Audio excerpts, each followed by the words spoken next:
welcome to the show, Andy. Welcome back. Welcome back. Welcome to all of you. Thank you for tuning in and listening this week. We greatly appreciate it and appreciate the support. Man, growership is climbing. Subscribers are climbing. So thank you for doing all of that. Thank you for sharing us. We hope you're enjoying it. And yeah, we are really appreciative of the shares and the follows. Yeah, it's been really impressive this last week or so. You know, we've had a lot of good momentum from our dating horror stories episode from last week.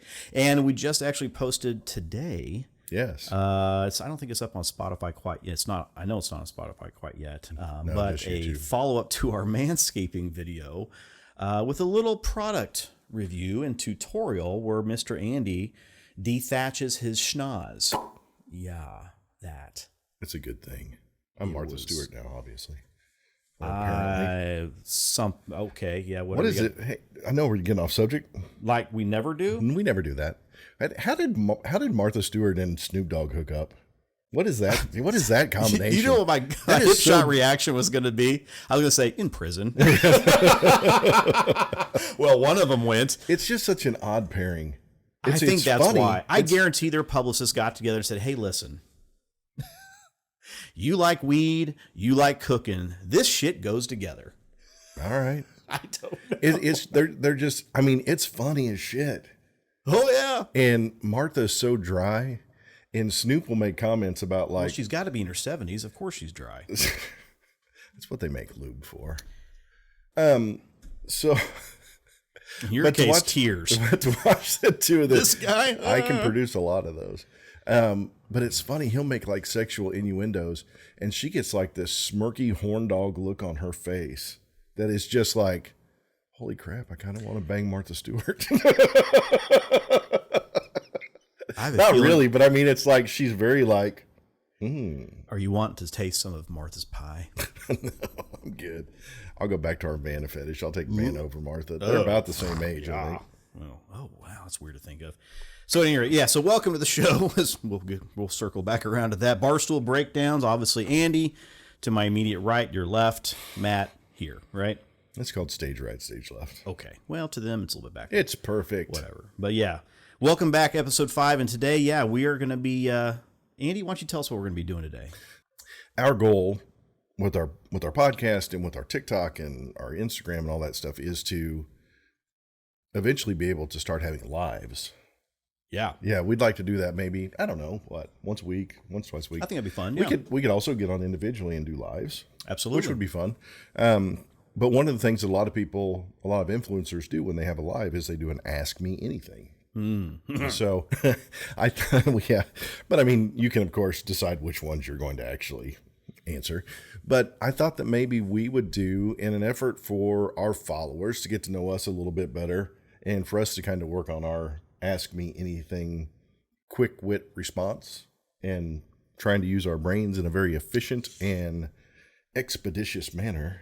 You are putting a lot of pressure on my mental stability this morning. Hey, buddy, wake up. Okay. Take another Addy. Okay. Check. Give me one. Maybe I can catch up. Right? Anyway. Do a bump of Ritalin. Okay. Wow. Yeah. I thought you just actually took them with water. But anyway. Suppository. Man, that's shitty. Back to you. But that's the purpose of today, for you to get to know us a little bit better, for us to work on some Ask Me Anything type of responses. I just love when he has thoughts in his head about the fact that we're friends and he can't figure out why, or tries to figure out. It's because I'm fucking hysterical. Or Andy. Try to how to end this 20-year welcome to the show. Relationship. Relationship. It's funny that you keep talking and making shit references, because we have a story coming up in a little bit that has to do with that. That's probably what's on your brain. It is. Yeah, it is. You'll understand what we're talking about here in just a second. But along with that, one of the things that we've decided to add, until you guys tell us not to have it on anymore, is some interesting or weird news stories from the week that we've seen, heard, and that he and I have typically talked about throughout the week. So what first one do you have teed up there, since you have shit on the brain? Stinks. So yeah, Andy, so here's an article, And the title of this is very descriptive. Poop Patrol aims to combat the astounding amount of human feces on San Francisco streets. Not San Francisco treats. Two very different things. Yeah, that's a whole new Rice-A-Roni commercial right there. Well, it's a little bit different kind of rice. Ding, if you know, exactly. Ring that bell. But yeah, so to clean up the growing amount of feces on the sidewalks of San Francisco, thanks to the homelessness epidemic. But now we have a homeless epidemic in San Francisco with people just crapping on the street. Well, yeah, and that's literally what this is about. I mean, it talks about how number 2 is becoming San Francisco's number 1 problem. That's best line ever. Yeah. Best line ever. Yeah, I love that. They've been experiencing, the city of San Francisco has been experiencing a growing problem of public pooping on its streets by local homeless population. So we both traveled a bit. I've traveled to, India and areas like that, and that's not uncommon. Like, that's common for people you'll just see people drop trowel over the side of a bridge or into a river or what. You think I'm lying? If I'm lying, I'm dying. I don't think it's you're common. lying. I just now think in San Francisco, different set of social norms. Should be, a different set of social norms. But Right. Guess what? It apparently is not. Well, I think a few years ago, and I think San Francisco was one of these cities that started making tent city areas for the homeless. Yes. And I guess they didn't provide like porta potties for that. Or, I mean, that is a shitty problem. I had that. So they must be nuts. So you've got a map we're going to pop up on the screen. Yeah. So this article, and I got to make sure I mention the article. So it's allthat'sinteresting.com. This is an article from a couple days ago. They have this map, and we will throw it up on the video. The caption of this map of San Francisco Bay Area says, a map showing locations of San Francisco's public defecation reports with a brown dot for each incident. The guy who came up with this little infographic needs a promotion because that was fucking clever. That was hilarious because it's the typical red like Google pin drop. Yeah, but they're all brown. But they're all brown. There's a shitload of them and too. It's hilarious. And they goes on to say how I think this is hysterical. According to Forbes, a nonprofit watchdog organization in San Francisco called Open the Books has been closely monitoring the state of the city's brownout epidemic. Also clever. So interesting little story there out of the West Coast and the Bay Area. Leads me back a little bit to our episode 3.5 and your eyebrow waxing the eyebrow. I have a question though. So that company is monitoring the situation or the epidemic. Yes. Who acquired all of those brown pins on that map? So is this like, we have the brownout hotline where you can report, like we have here, where you can call in a pothole. We have homeless feces at 12th and Main.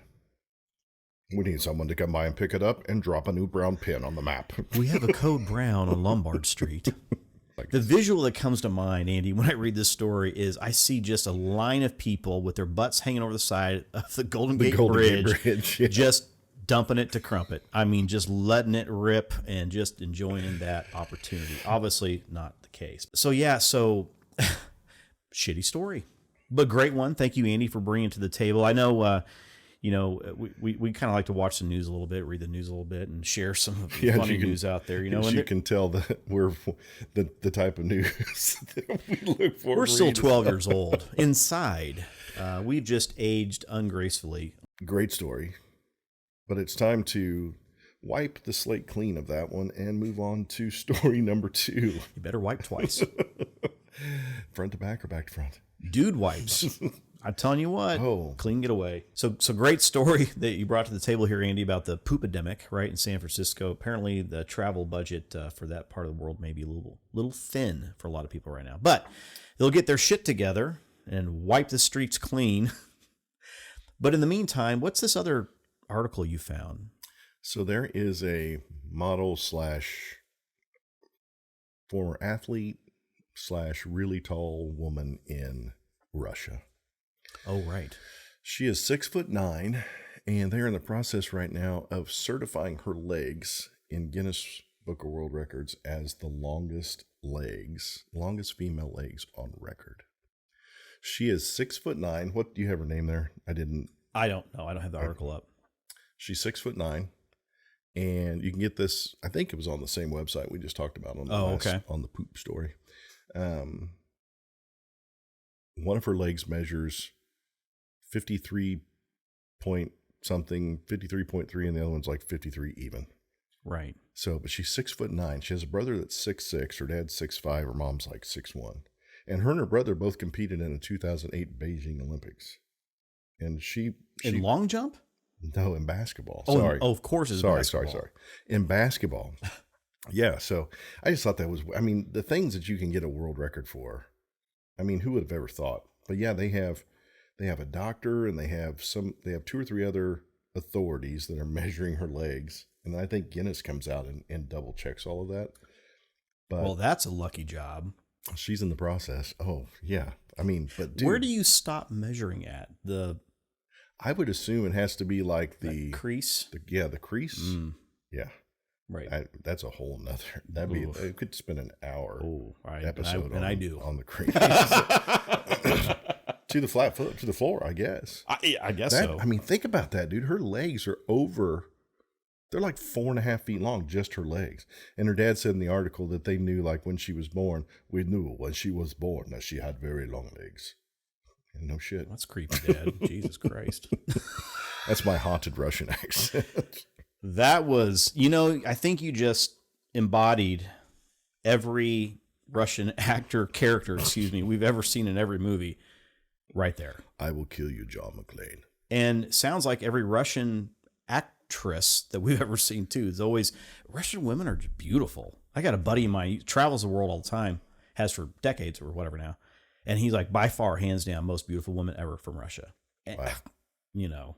I always thought that, I've got this thing in my head about Sweden. That's an accent thing for me. Swedish. Yeah. Women tend to be very attractive, but I guess Slavic or Russian, or there's probably some Viking thing in between those two countries from where they're located at. It could be. Hiking the Viking. So super long legs. Guinness is going to have the Guinness opportunity to make sure that is the longest legs ever. And that's going to measure from toe to cankle, huh? Yeah. And you were just talking about actor and actress. So we had this conversation. Oh. What do you call somebody who is a female performer, like movie performer? Are they actors or are they actresses? And in my opinion, I think when we were growing up, women were actresses, men were actors, but now everyone is an actor, which led into our next story. Oh, yeah. About, is it a law change? No, nothing like that. So there's a transgender model and actor crowned Miss Netherlands and will compete for Miss Universe. So, wow. I'm not going to try to pronounce her name, but she will become the second openly transgender woman to compete in the pageant later this year. Oh, there's been one before?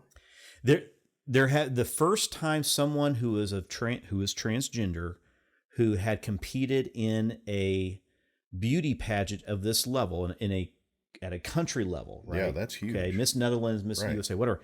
That is huge. It was first allowed in 2012, and I think the first one to openly compete was in 2018. Fully, openly transgender, post-surgical, top, bottom, inside out, whatever. So it's an interesting article for a lot of reasons.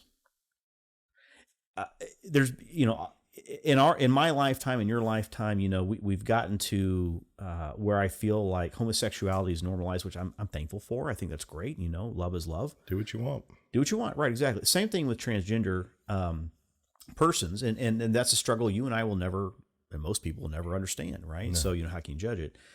There are things about that where you get in some rough waters. There's all the athlete stuff. You got these transgender, biologically originally men, physically built as men that are getting into these female athletic competitions and winning. Duh. I do have some issue with that part. I don't disagree with you. Honestly. Yeah, I think it's unfair. Do what you want to do with who you are. Because in the end, I will say probably 20 years ago, I would have been a little more of a opponent. Right. I get you. But as I've had kids, as I've gotten older, as I've mellowed, you know what? You do what you want with who you want, how you want. It has nothing to do with me. And as long as you're happy and as long as everybody's safe and everybody's, do what you're going to do. I'm completely fine with that. Right. I've coached for a lot of years, worked with a lot of different athletes in several different sports. And there's one thing that's undeniable. For the most part, there are some, what's the word I'm looking for? No idea. Something to the rules. There's something, Exceptions. However, there are some exceptions to the rule, but genetically men have more muscle mass. They're stronger, they're faster, they're bigger. Yep. And a story that I watched was about this woman on the U.S. Olympic swim team, and she was like the cutoff person. She was say they had 10, and she made the team at number 10. Okay. And then this male who... Michelle Phelps? No, she actually competed in the men's where she belonged. Anyway, so this male swimmer had transitioned from male to female. And when he was competing with the men, he was not even in the top 10. In fact, he was like way down the list. But when he started competing against women, guess who rose into the top 10? And when he rose into the top 10, he bumped out that number 10 girl who's worked her butt off to get there as a female. Yeah. And he instantly was able just to switch sides, so to speak.